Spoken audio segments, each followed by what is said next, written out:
Aos 35 anos, Camilo Castelo Branco vive o maior dilema da sua vida. Perseguido pela justiça, hesita entre fugir e entregar-se à prisão. O seu amor proibido com Ana Plácido já pôs a mulher que ama atrás das grades e Camilo sabe que é o próximo. É já conhecido como escritor e está em risco de ser enviado para o exílio. Com medo, tenta escapar à justiça. Esconde-se em casas de amigos, de terra em terra, adiando o inevitável. Quando desiste de fugir e se entrega, abre caminho para a grande mudança da sua vida.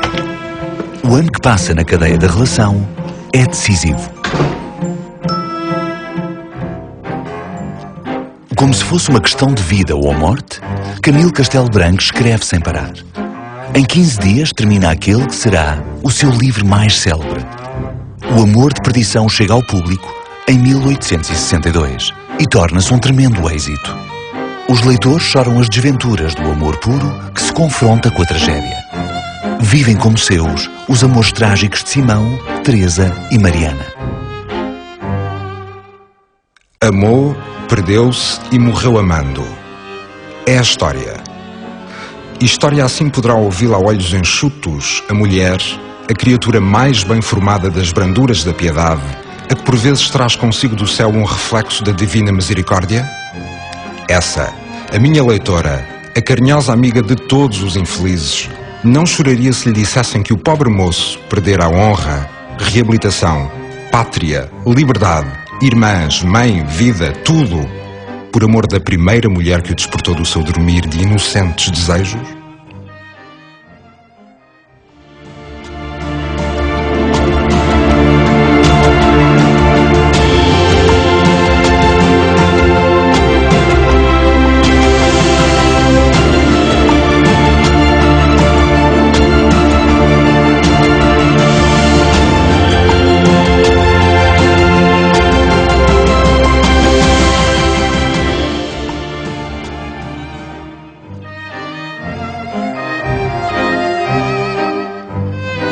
Alguém poderia dizer não há coincidências. E não há, de facto. Camilo Castelo Branco está preso na cadeia da relação do Porto por causa de um amor impossível. Para passar o tempo, escreve um romance genial sobre o amor trágico que leva o seu protagonista à cadeia da relação no Porto. De alguma maneira, quando Camilo escolheu o subtítulo de Amor de Perdição, Memórias de uma Família, está a estabelecer uma identificação. Quando abrimos a novela, na introdução, encontramos logo a figura de Simão, através de um registro das cadeias da relação do Porto, em que Simão aparece com a indicação da sua filiação. Nós verificamos que ele, sujeito, narrador que se assume como autor, que escreve aquele texto e que escreve nas circunstâncias em que um seu antepassado também, circunstâncias semelhantes às que um seu antepassado viveu, e que se encontra no mesmo lugar. Portanto, é essa coincidência, essa duplicidade que adensa a tragédia, coincidência que ele vai explorar. É exatamente essa coincidência que justifica que ele escreva. Ele encontra o registro da prisão de Simão Botelho, seu tio, e tio-avô. O que importa é que é com base numa alegada coincidência de situações que ele vai contar a história de Simão Botelho. E essa história é coincidente com a sua. Portanto, ao denunciar a situação, enfim, da perseguição e da injustiça, e ao reivindicar o direito ao amor e à paixão e à concretização disso, ele está a defender-se a si próprio. Porque ele confessa-se. Aquela narrativa é uma autoconfissão. E é uma autoconfissão de desespero. E qualquer homem ou qualquer mulher sente nesse desespero do amor, nesse desespero do desejo, nesse desespero do ter e não ter, do sonhar que tem, mas não vai ter, da impossibilidade, da possibilidade de tocar e não tocar.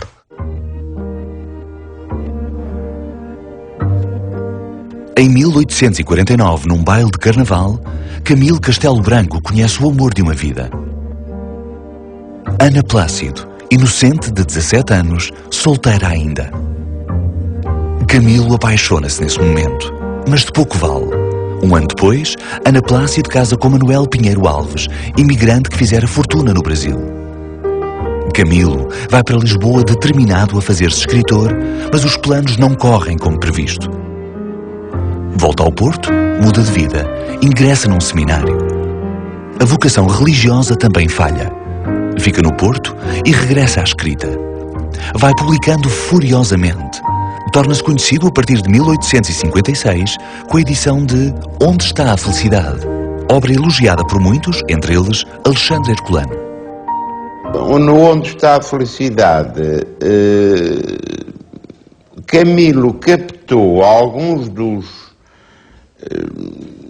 ingredientes mais importantes na sociedade portuguesa do século XIX e particularmente a importância do dinheiro como motor da sociedade, no que estará também alguma presença do endinheiramento introduzido na província portuguesa pelos brasileiros de torna-viagem. Ele, a partir daí, capta certos movimentos que depois se vão prolongar por toda a obra, mas que dão ao Onde está a Felicidade esse papel de iniciador e de uma nova orientação na ficção romanesca. Sou o homem mais feliz do mundo. Com a fama, vem finalmente a concretização da paixão. Em 1858, a relação de Camilo e Ana Plácido é comentada da Foz até à Campanhã e torna-se no escândalo preferido das boas famílias. Isso é mesmo verdade? Verdade? Sim, essa história da Ana Plácido e do Camilo. Eu acho que sim. Eu acho que ela saiu de casa abandonando o marido. Sonhos. Ana abandona a casa do marido e vai viver com Camilo. Para escapar à pressão social, Camilo, Ana e o filho mudam-se para Lisboa. Essa mulher manchou a sua honra. É a altura de lutar e não se deixar vencer. Pinheiro Alves tenta negociar o fim da relação, disposto a receber a sua mulher de volta à casa, mas não tem sucesso. A paixão é forte e fala mais alto que os laços do matrimónio. Não sei. Mas eu já não sei esperar. Em dezembro de 1859, o marido enganado leva o caso à justiça. Ana Plácido é acusada de crime de adultério e Camilo de copular com mulher casada. Ana é presa em junho e Camilo, depois de uma breve fuga, entrega-se a 1 de outubro. É uma novela seguida com avidez pelo povo.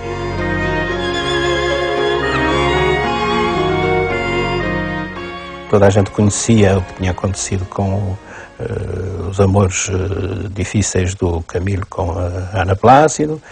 A cidade do Porto, que nessa altura era um meio literário muito forte, muito importante, acompanhou isso, não é? com muita curiosidade, com muito interesse, e às vezes uma forma um pouco doentia até, e portanto isso também teria contribuído para o sucesso do romance. Mas no fim de contas, Camilo tinha uma coisa que é extraordinária.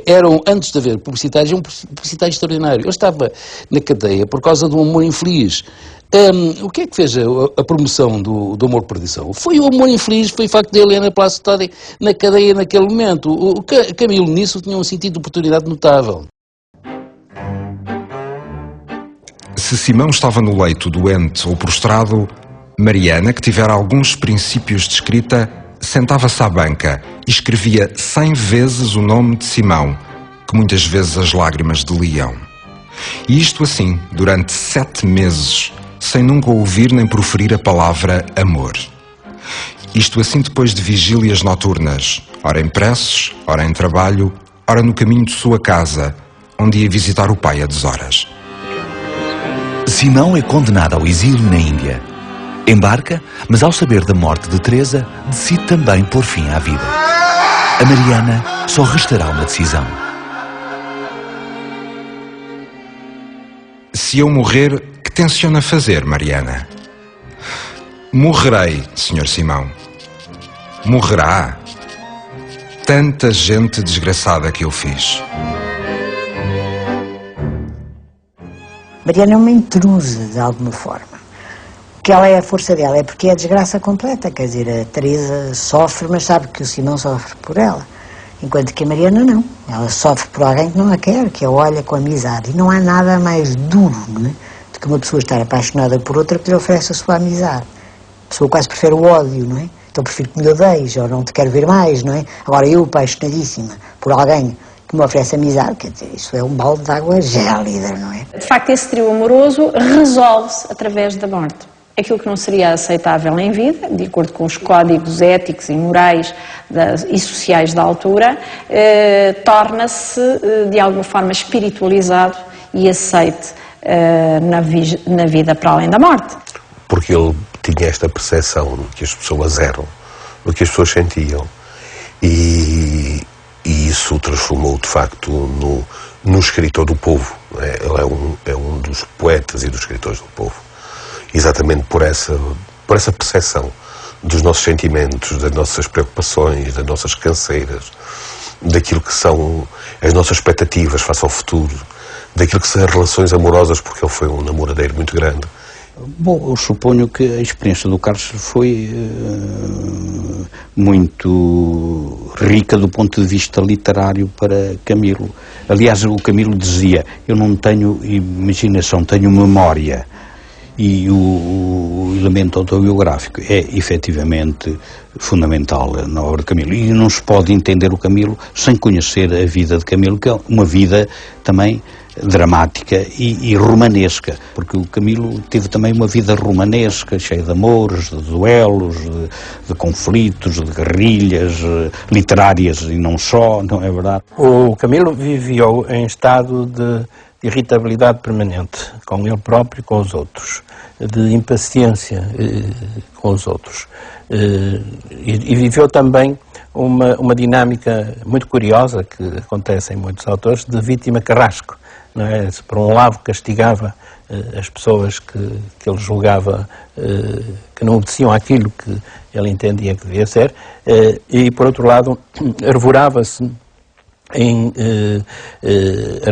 em vítima dessas mesmas pessoas. Essa dinâmica está permanente na sua personalidade e também na sua obra. Portanto, as polémicas são um resultado ainda disso. Ele insulta, não é? Insulta às vezes de uma forma tenebrosa, recorrendo a um sentido de humor absolutamente corrosivo, não é? Medonho, também para depois se apresentar como vítima, não é? Ele não tem controle sobre esse processo, está continuamente a queixar-se e a verberar. A história de vida de Camilo Castelo Branco também tem tragédia, amor e drama. Tudo servido em doses exageradas.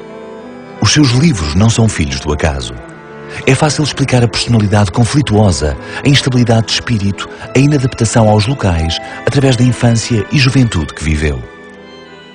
Sabe que Camilo não... quer dizer, nasceu mal, ficou sem mãe cedo, sem pai cedo, aos 10 anos já não tinha pai nem mãe, era pobre, não tinha juízo, nem dinheiro, nem nada, e construiu-se. E fez-se um grande romancista, mas foi ele que fez à própria custa e com muita dor, com muito sacrifício.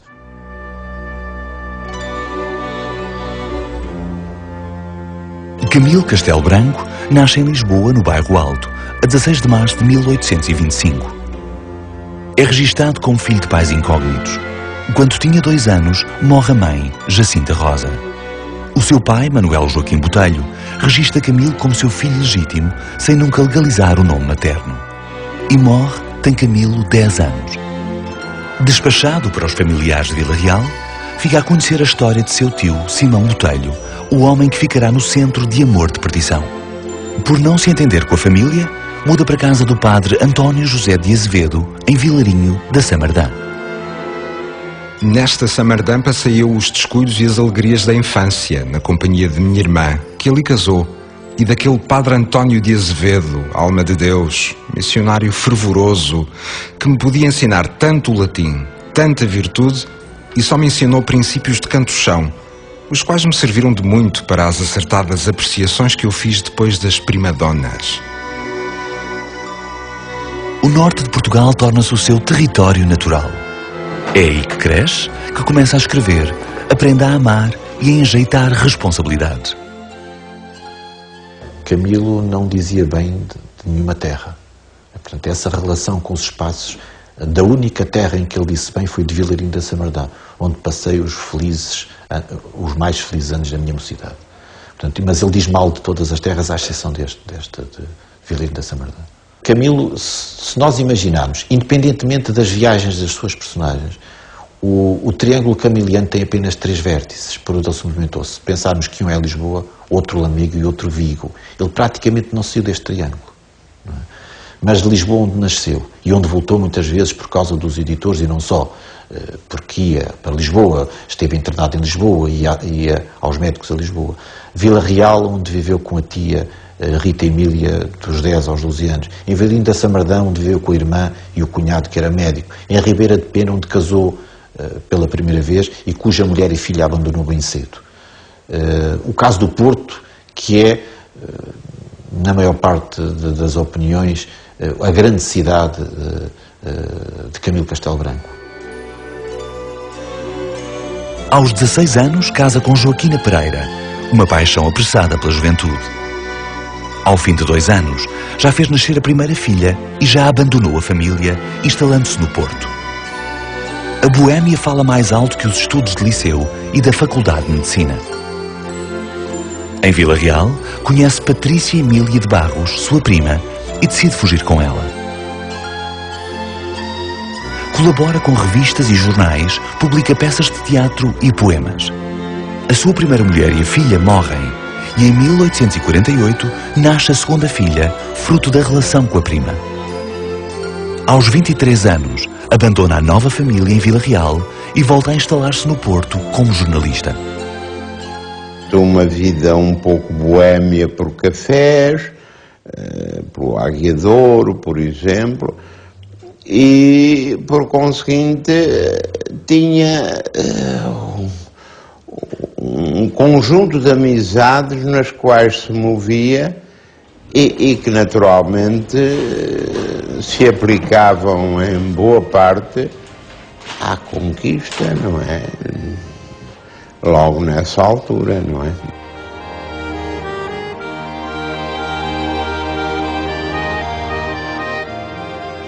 A mundividência amorosa de Camilo é uma série de contradições, de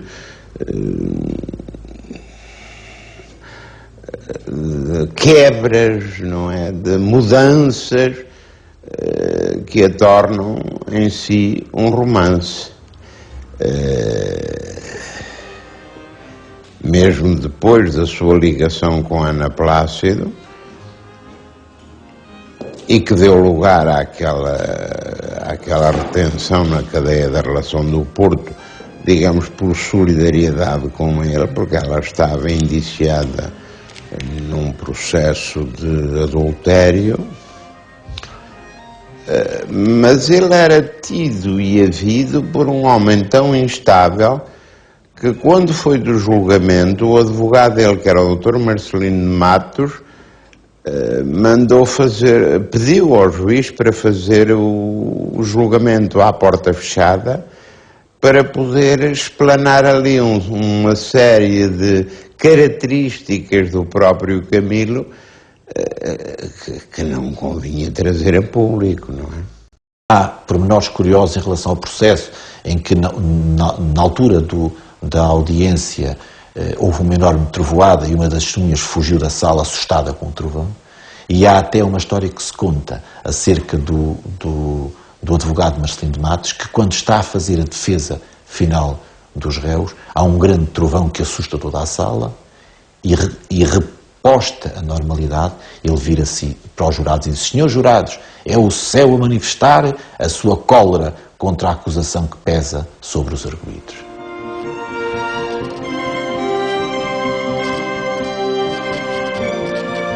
Escreve furiosamente tal como vive. Priva com intelectuais, integra as tertúlias dos cafés. Vai aos teatros, aos serões da elite burguesa. E escreve peças de teatro, novelas, polémicas, poemas, artigos de jornal e romances. É um homem público, alimenta ódios e amores, acumula paixões, chegando a desviar uma freira do seu voto. E arranja polémicas, sendo espancado em público mais do que uma vez. O Camilo não teria sido genial se tivesse tido uma existência pacata de um burguês de pantufas, não é? A circunstância de ter vivido como viveu é inseparável da obra que ele escreveu. Ele rompeu com muita coisa, não é? Socialmente, até do ponto de vista ético, não é? Do ponto de vista dos valores, infringiu muitos quadros valorativos, e isso dá uma certa dimensão e uma certa espessura, uma vez mais, à obra que escreveu. Não é possível escrever na quietude dos sentimentos, no ram-ram dos sentimentos. Camilo escreve muito. Torna-se conhecido a pulso e será o primeiro português a viver profissionalmente das letras. A sua escrita é o pão que alimenta a família e, por isso, não se faz rogado. Publica de tudo para agradar ao gosto popular. Ele é o primeiro grande escritor profissional das nossas letras. Não é um mero diletante da escrita. Antes dele estaríamos um pouco habituados a isso. A escrita era, de certa forma, instrumental de outras atividades ou de outros objetivos do escritor, e o Camilo faz isso. Faz da escrita a sua maneira de ser, a sua forma de estar no mundo e a sua única via de comunicação com os outros. Certamente que a pressão de escrever, às vezes mais que um livro ao mesmo tempo, para vender, limitou um bocadinho o resultado final da escrita, mas eu penso que também aquilo era parte do feitio do homem. É um homem paciente. Escrevia, está escrito e pronto. Que é de facto um homem de uma grande qualidade a escrever. Depois, porque ele é o grande mestre das paixões. Ninguém como Camilo conseguiu mexer nas paixões e gerir as paixões como ele geriu. E isso, como sabe, aliás hoje, quando as televisões, todas elas potenciam o jogo das emoções e das paixões por causa das audiências, melhor se percebe a literatura, sobretudo a literatura mais de cordel do próprio Camilo, nas revistas onde escreveu, para nos colocar rendidos perante este grande mestre na gestão das nossas emoções. Ele hoje, se fosse hoje vivo, estas novelas rascas que nós hoje aí assistimos, que se fundam também muito nessa narrativa, se ele fosse hoje vivo, era seguramente o maior novelista português. Já o é, mas era ao nível da telenovela, porque ele escreve com essa preocupação, a preocupação de ganhar dinheiro, de poder comer, de poder viver. E, portanto, ele tem produzido depressa. E produzir depressa neste quadro onde a dramaticidade está sempre muito presente e que fascina e que faz com que os editores queiram, porque as coisas dele vendiam, e vendem muito, não é? Ainda hoje vendem muito. E é de facto um livro de todas as gerações, não é? O ano que passou atrás das grades marca a grande mudança na vida de Camilo Castelo Branco. O sucesso é finalmente atingido com Amor de Perdição, a sua obra maior, a que o consagra como nome grande da literatura. Mas é também o fim da boémia e dos amores inconstantes. Camilo tem uma família para sustentar e uma mulher para amar. É sabido que ele passava o tempo a ler e a escrever. Lia muito, escrevia muito e começou logo a traduzir a arte de ser feliz, que é algo curioso, a arte de ser feliz de Dror, e a colaborar para vários jornais. Se os inimigos ou os adversários pensavam que o encarceramento de Camilo constituía um secar do seu espírito criador, enganaram-se. Ele acaba por produzir obras importantes de toda a sua bibliografia, as Memórias do Cárcere, grande parte dos 12 casamentos felizes e também aquela que é, sem dúvida, a sua obra-prima, o Amor de Perdição. Ele vai ser visto na Foz em Banhos, vai ser visto com o seu advogado Marcelino de Matos numa procissão da Lapa, vai ser visto muitas vezes a passear no Jardim da Cordoria, que é um jardim contíguo à cadeia da Relação do Porto, e o facto mais chocante para os então comerciantes do Porto, foi o facto de Camilo ser visto a descer a Rua de Santo António, ou a Rua 31 de Janeiro, e a subir a Rua das Carmelitas com as botinas supostamente Ana Plácido enfiadas no dedo. A morte de Pinheiro Alves dá a Ana Plácido uma herança valiosa que inclui a casa de São Miguel de Seide.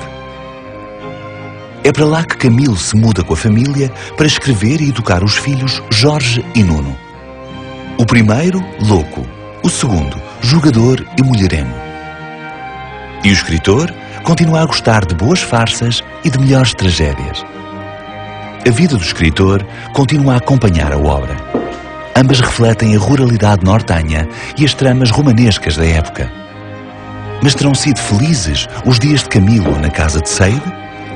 Ter-se-á habituado o escritor à rotina, ao isolamento rural? Naturalmente que escrevia porque ele tinha uma família a sustentar e ganhava na escrita o sustento dessa família, porque entretanto nasceram mais 2 filhos. Lia imenso, anotava os livros.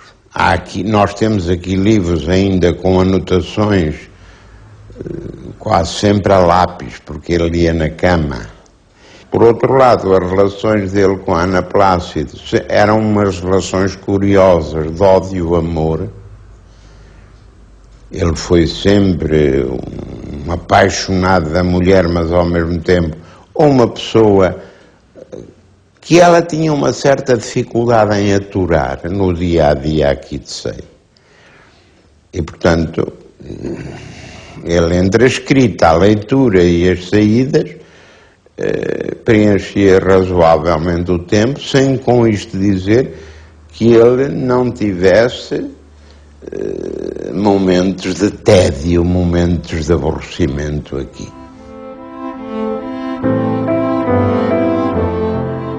A idade não faz bem a Camilo.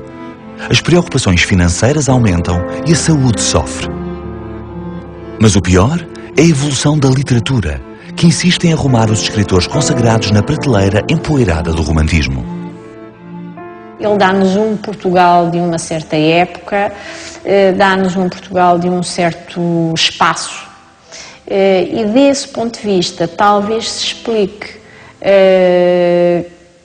porque é que ele não é tão traduzido como outros autores que vieram depois e que, de alguma forma, têm uma dimensão mais eu não direi universal, mas que são entendidos como mais universais, mais aceitáveis, não é? Camilo, no fim de contas, retrata o mundo antes de fronteiras de Melo, quer dizer, não havia quase comboios, quer dizer, começaram nesse tempo, mas não havia comboios, não havia telefone, não havia quase eletricidade em sítio nenhum. É um mundo que passou. O realismo passa a ser dominante e Camilo sente-se ultrapassado pela nova tendência intelectual. Essa de Queiroz e Ramalho Ortigão editam as farpas e ocupam o espaço público dos intelectuais. A seguir, essa lança O Crime do Padre Amaro e, em 1878, O Primo Basílio. Camilo tenta sobreviver pela escrita. No isolamento da sua casa, aventura-se na nova literatura. Escreve Eusébio Macário e, mais tarde, A Corja. Em plena luta entre românticos e realistas, Camilo faz o prefácio da 5ª edição de Amor de Perdição e escreve: O Amor de Perdição, visto à luz elétrica do criticismo moderno, é um romance romântico, declamatório, com bastantes aleijões líricos e umas ideias aceleradas que chegam a tocar no desaforo do sentimentalismo. Se, por virtude da metempsicose, eu reaparecer na sociedade do século XX, talvez me regozije de ver outra vez as lágrimas em moda nos braços da retórica e esta 5ª edição do Amor de Perdição quase esgotada. São Miguel de Seide, 8 de fevereiro de 1879. Em 79, Camilo Castelo Branco imagina, felizmente não aconteceu, que o Amor de Perdição está perdido para os leitores, porque o Primo Basílio já tinha sido escrito, o realismo e o naturalismo está em pleno, enfim, como ele diz, os leitores já podem entrar nas alcovas, portanto é tudo a negação da espiritualidade romântica tal como ele a concebeu. E ele está, não direi completamente amargurado, porque ele é muito elegante, mas há ali uma amargura que se nota nesse prefácio de 79, em que ele já tem São Miguel de Seida, aliás, enfim, tem, apesar de tudo, ainda alguns anos da morte dele, mas que ele diz tem este desabafo espantoso. Amor de Perdição, nos anos 60, fez chorar, mas agora, em 79, faz rir. Portanto, é motivo de troça, porque exatamente é muito idealizado, é muito sentimental e já não está na moda. E quando se diz que o Camilo é um escritor démodé, é um escritor do passado e tal, hoje o mundo já não é assim, mas o amor e o ódio são eternos, não é? E muitas vezes a gente lê nos jornais uma história de amores infelizes que terminam às vezes por ciúmes, num homicídio ou num homicídio ou num suicídio dos protagonistas desta história, e nós comentamos. Isto parece uma história camiliana, é uma história camiliana, portanto isso significa que Camilo é um autor atual. Em 1882 lança o seu último grande livro, A Brasileira de Pranzins.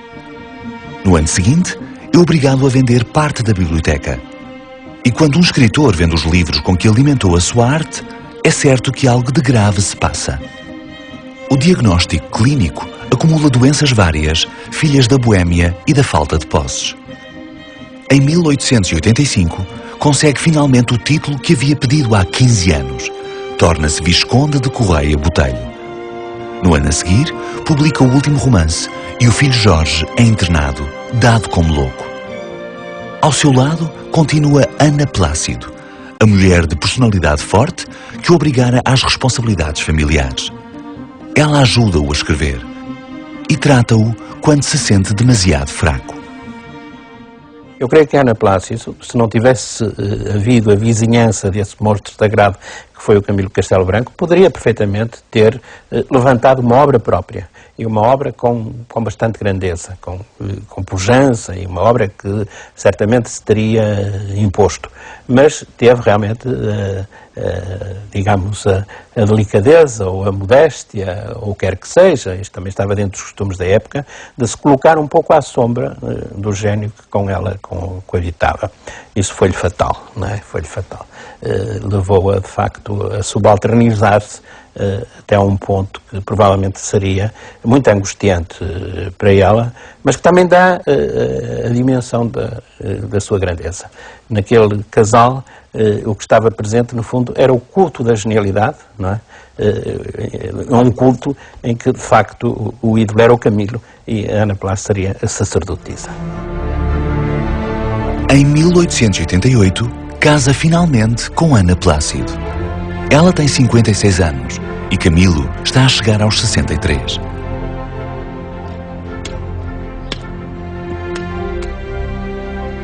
Mas a cegueira aumenta e já não consegue escrever. Vai aos médicos do Porto, depois aos de Lisboa, em busca de uma cura. Volta desiludido para Sade, com a esperança a desaparecer. Em 1890, vive os dias do desespero e houve muitos editores recusarem o seu último livro. A custo, publica um conjunto de sonetos chamado Nas Trevas, toque de finados literário do grande escritor. Sou o cadáver representante de um nome que teve alguma reputação gloriosa neste país durante 40 anos de trabalho. Chamo-me Camilo Castelo Branco e estou cego.